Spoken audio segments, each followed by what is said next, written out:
Basta he's a mayor. Definitely he's not a senator. Pero, sir, identify... Mayor sa North. Kumusta yung movement ng mayor? Nandiyan pa rin siya, sir? Yeah, he's an pa rin incumbent active? Hindi siya mayor. in hiding or trying I don't to- think so. Walang mga ganun. Link between the mayor, the alleged lover of Mayor Alice Go. Sir, hindi ba nakakabahala na yun na yung mga local officials na i-involve na pati sa Pogo? Doon sa Pogo, isa kayo sa mga actively nag-participate. And then, ang Office of the Ombudsman nag-impose na ng 6 months suspension kay Banban Tarlac Mayor Alice Guo at sa ilang pang local officials.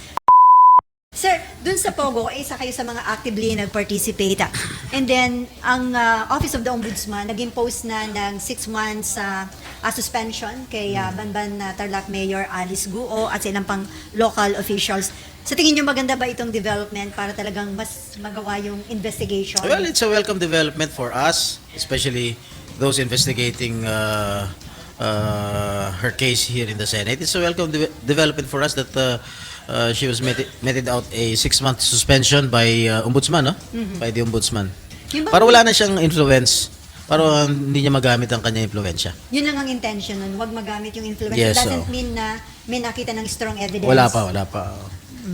And then, will you attend the executive session tomorrow, sir? Most probably.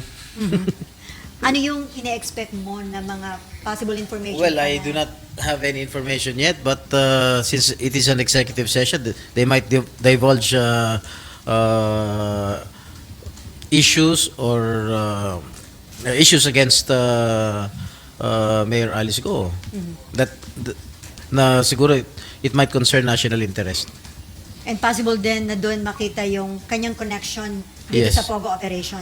Most probably. And some criminal activities like money laundering, sir. Maybe. Kasi medyo malalim tong investigation na gagawin.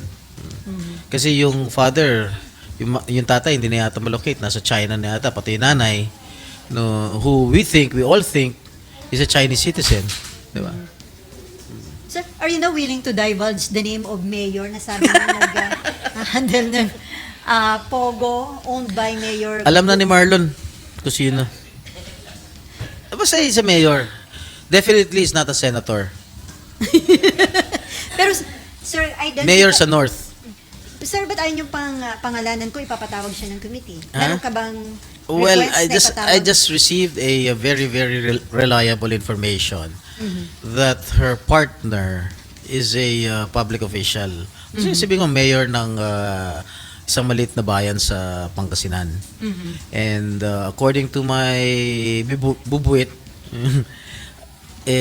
siya yung nagpapatakbo ng POG operations ng owned by allegedly kay Mayor Alice Go. Doon mismo sa Bamban. So, sir, ipinapatawag na ba yung mayor na yun? Sa Hindi pa. Pero isasuggest nyo Well, na patawag? if I can get pieces of evidence linking that mayor to the POGO operations, then patatawag ko. So, sir, yung incumbent ngayon, yung mayor na yun, na nagpapatakbo ng Pogo ni... Yes. Yan ha. Pero nga, sir, ano ba yung... Before, sir, parang hindi kayo pabor sa total ban ng Pogo. Pero ngayon na nakita nyo yung continuous criminal activities sa mga Pogo. Are you now... Kasi yung stand ko before sa POGO, sabi ko, dun sa mga accredited na may franchise o accredited ng PAGCOR, okay lang yun. Pero yung mga illegal, yun ang talagang tanggalin. Tsaka dapat, lahat ng mga employees ng mga POGO operations, dapat more than 50% Filipinos. Huwag naman parang Chinese lahat. Yun ang stand ko. Kaya lang, sir, ang problema, maging accredited Pogo involves sa criminal activities like Ayun, dito sa Banban. that's a different story. Pagka accredited, kapag involved sa mga criminal activities, dapat palayasin na kagad yan. At tanggalan ng mga prangkisa o permits. So, yun lang ang dapat pa, hindi lahat, hindi, wag ipagbawal totally. That is my opinion. Kasi, first of all, pagka more than 50% ang employee mo mga Pilipino, syempre, that generates jobs, di ba? Syempre, dati akong chairman ng labor, syempre, proprotekta natin yung mga yung mga Pilipino, no? Kailangan natin bigyan nga ng trabaho. In fact, meron din mga nire-remit ng mga taxes naman yung mga legal na pogo. Yung mga illegal, yun, siguro hindi nagbabayad ng mga buwis yun. Kaya for me, kailangan sigurong alisin na yung mga yun. Paano yun, sir? Meron na ngayon 3 na-file na proposed bill pushing for the banning of Pogo in the country. Well, Will you support that? we'll have to study it further. And, ayun, Nympha. Sir, yung mayor,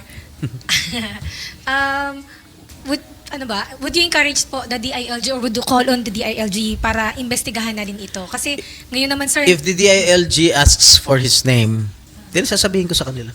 Ba't kami, sir, Investigate. ayaw na kami sagutin? Hindi mo kay DILG. sir, hindi ba o hindi ko makontak ang DILG sa inyo para alamin or Hindi, wala. Pero palagay ko alam na nila yun kung sino yun. alam na dapat proactive ang DILG, sir, para hindi na o para hindi na makaalis, hindi na makapag-cover up.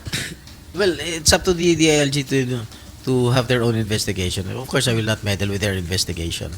But if they want to ask the name from me, I will divulge the name.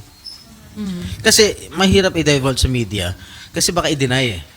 Baka i-deny ka agad eh. Pero, Siyempre, sir, i-deny yun. would you encourage DILG, sir, maging proactive na, magkusa na, mag-imbestiga na? Kasi nga, kung habang nasa position siya, pwede pang ma-cover up, mag-linis. I think the DILG is hell-bent in investigating this issue, this case. So, marami na rin silang ginagawang investigasyon. At hindi palalagpasin ng gobyerno ito dahil this might concern national or security interest. No? Nakuha nyo rin ba yung, kasi lagi sinasabi na may national security concern. So, ibig sabihin na nakita nyo rin yung information dun sa allegedly hacking and surveillance activities inside that Pogo in Banban? Well, I haven't received any information yet. Sir, hindi ba nakakabahala na yun na yung mga local officials na i-involve na pati sa Pogo? Well, it sounds alarming for me. Well, all I can say is to call on all local officials to refrain from involving themselves in the Pogo operations. At dahil sinasabi nga na $billion not peso ang involved sa Pogo operations, may mga pangamba na baka yung Pogo money magamit na rin sa Election. incoming election. Yeah, That's that is possible, a sir. possibility. That is always a possibility. No? Yung mga iba nga, drug money ginagamit sa eleksyon.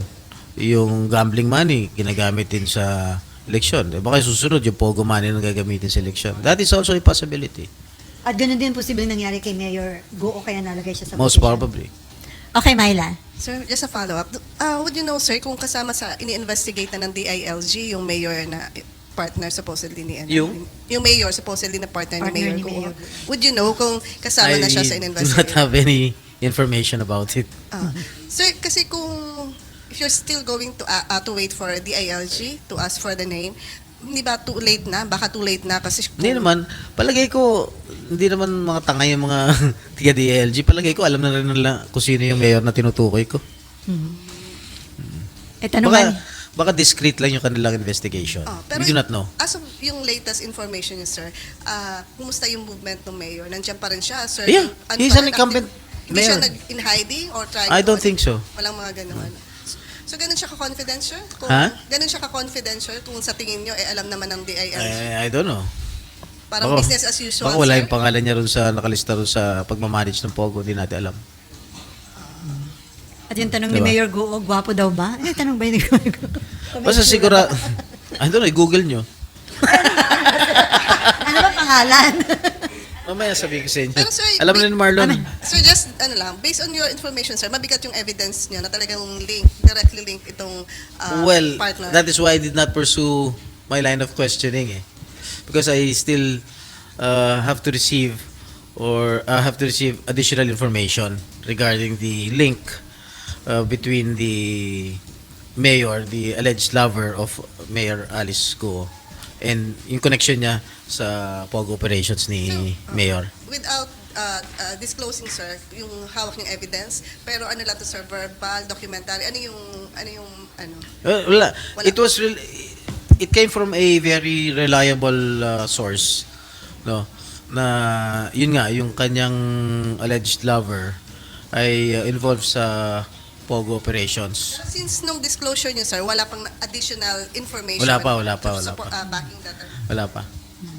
Pero na-share niyo na, sir, sa Committee on Women yung name ng mayor? Hindi pa. Dun sa executive session bukas, sir? Baka. Ah. Okay, Marlon. Senator, sir, what's the danger of politicians involving themselves sa Pogo operations? Tsaka yung, again, may term na sila, Pogo politics yung nangyayari. Well, syempre, bawal yun. Once they are found guilty of engaging themselves in any operations of Pogo, I think the Ombudsman or the DLG must take action on it. Umani naman ito ng iba't ibang reaksyon mula sa ating mga netizens. Ayon kay Ulysses Bersale, kung mahal nyo ang Pilipinas, ipasara na ang lahat ng Pogo dito sa Pilipinas, kung kaya ni Mayor Vico Soto, kaya nyo rin yan mga senador. Pahayag naman ni Teodorica Lorena, ang masama, pag inalis ang Pogo dapat alisin na rin lahat ng mga sugal. Ang mga nagaganap na illegal sa Pogo ay challenge sa mga pulis at lahat ng nagpapatupad ng batas sa atin, imposibleng hindi mapatino kung seryoso ang gobyerno. At ito naman ang saloobin mula sa ating kababayan na si Irma Rios, Senador Jinggoy maging maingat sa pag-iimbestiga at pagbigay ng komento tungkol sa mga Pogo. Sana maresolba na agad at makulong na ang mga may sala.